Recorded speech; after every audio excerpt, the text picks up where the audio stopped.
السلام علیکم ورحمۃ اللہ وبرکاتہ. I hope you all are well. انشاءاللہ سورۃ البقرہ آیت نمبر 75. افتطمعون ان یؤمنوا لکم، کیا تم یہ طمع رکھتے ہو، یہ توقع کرتے ہو یا پھر یہ امید رکھتے ہو کہ وہ تمہارے لیے ایمان لے آئیں گے؟ یہاں بات ہو رہی ہے انصار کی. ان لوگوں کے دل بہت نرم تھے اور مومن لوگ تھے.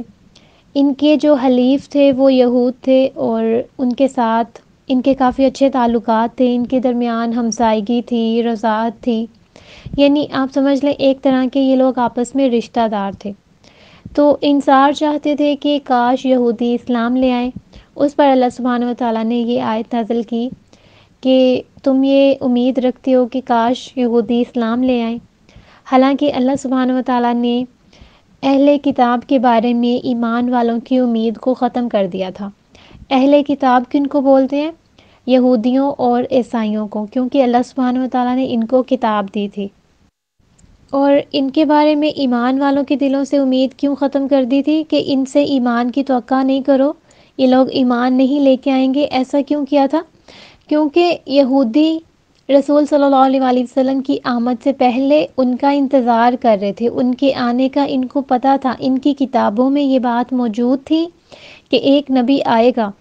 تو یہودیوں کی باتیں سن سن کر دوسرے لوگوں کے دل میں بھی اسلام کو قبول کرنے کا جذبہ بہت زیادہ پیدا ہو چکا تھا، کیونکہ سب جانتے تھے کہ انتظار ہو رہا ہے نبی کا.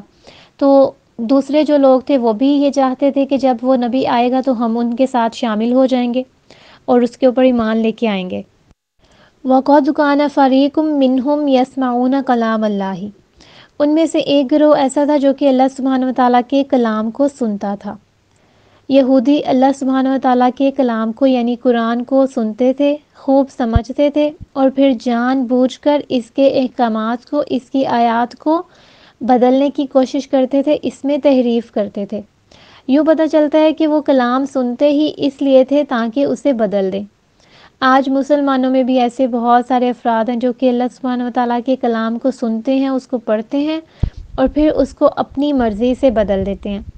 حالانکہ قرآن نہیں بدلا جا سکتا، عربی نہیں بدلی جا سکتی قرآن کی، لیکن جب اس میں ترجمہ کرتے ہیں، اس کی تفسیر کرتے ہیں تو اس کو اپنے مطابق بدل دیتے ہیں. اس کی جو عملی صورتیں ہیں وہ بدل دی جاتی ہیں. ثم يحرفونه من بعد ما اكلوه، اللہ سبحانہ و تعالیٰ کیا کہتے ہیں کہ وہ اس کو بدل دیتے ہیں.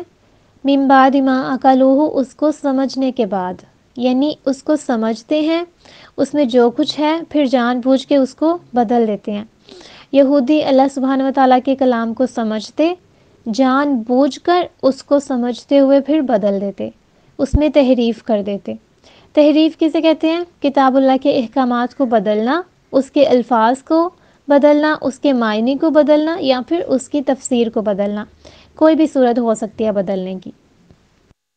مثال کے طور پہ اگر کچھ حرام ہے تو اس کو حلال کہنا، اگر کچھ حلال ہے تو اس کو حرام کہنا، حق کو باطل کرنا اور باطل کو حق بنا دینا. کتاب اللہ میں تحریف کیوں کی جاتی ہے؟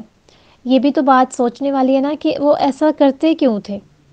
کیونکہ ان کی خواہشات رد ہوتی تھیں قرآن کے احکامات کو مانتے ہوئے. تو وہ لوگ اپنی خواہشات کے مطابق چلنے کے لیے اس کے احکامات کو بدلتے تھے، اللہ سبحانہ و تعالیٰ کے دین کو بدلنے کی خواہش کرتے تھے اور پھر اس خواہش کو پورا بھی کرتے تھے. وَهُمْ يَعْلَمُونَ، اور وہ جانتے تھے، یعنی سارا کچھ ارادتاً کرتے تھے، جانتے بوجھتے کرتے تھے اور وہ جانتے تھے اچھے طریقے کے ساتھ کہ وہ کر کیا رہے ہیں.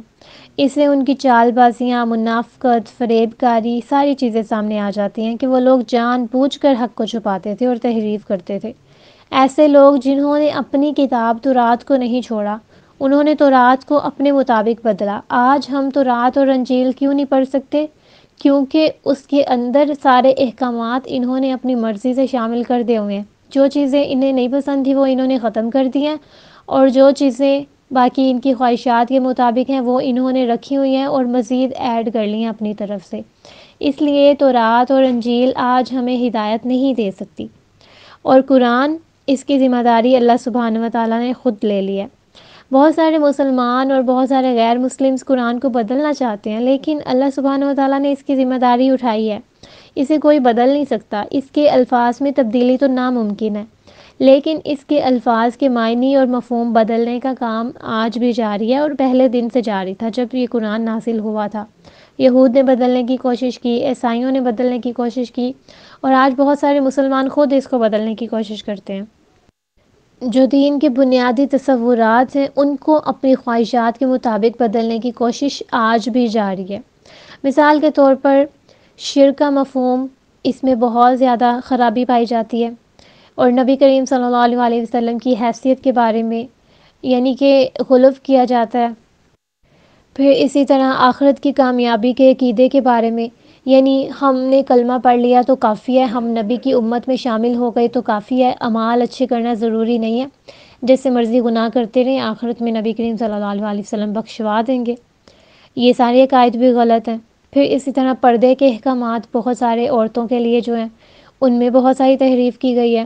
اسی طرح حلال اور حرام کے احکامات کے بارے میں، اور اسی طرح پھر سود کے بارے میں، یعنی جس چیز میں مسلمانوں کی خواہشات آ رہی آتی ہیں وہ اس چیز کو بدل کے رکھ دیتے ہیں، اس کو اپنی مطابق اپنی مرضی کے مطابق لے کے چلتے ہیں، حالانکہ دین بہت سیدھا ہے، اس میں ہر حکم جو ہے وہ بہت سادہ ہے، بہت سیدھا ہے، سمجھ میں آنے والا، ڈائریکٹ۔ لیکن جہاں ان کی خواہشات پہ ضد پڑتی ہے وہاں کیا کرتے ہیں، اختلافات نکل آتے ہیں، وہاں فرقے بازیاں شروع ہو جاتی ہیں۔ حالانکہ اللہ سبحانہ و تعالیٰ نے واضح قرآن میں کہا ہے کہ فرقے بازی میں نہیں پڑھو، جو فرقے بازی میں پڑھتا ہے وہ مسلمان نہیں ہے، وہ مومن نہیں رہتا، وہ ہم میں سے نہیں رہتا، ایمان والوں میں سے نہیں رہتا۔ لیکن فرقہ بازی بھی ہو رہی ہے، احکامات بھی بدلے جا رہے ہیں، اور جس کا جو دل چاہتا ہے وہ اسی طرح سے قرآن کو، آیات کو، احادیث کو سمجھتا ہے اور اس کے مطابق عمل کرتا ہے۔ لیکن اس سب کے بعد کامیاب کون ہوگا؟ جس کا طریقہ نبی کریم صلی اللہ علیہ وسلم والا ہے اور اس کے بعد صحابہ کے اعمال کے مطابق انہوں نے اپنی زندگیوں کو ڈھالا، یہی لوگ کامیاب ہونے والے ہیں۔ جزاکم اللہ خیرا۔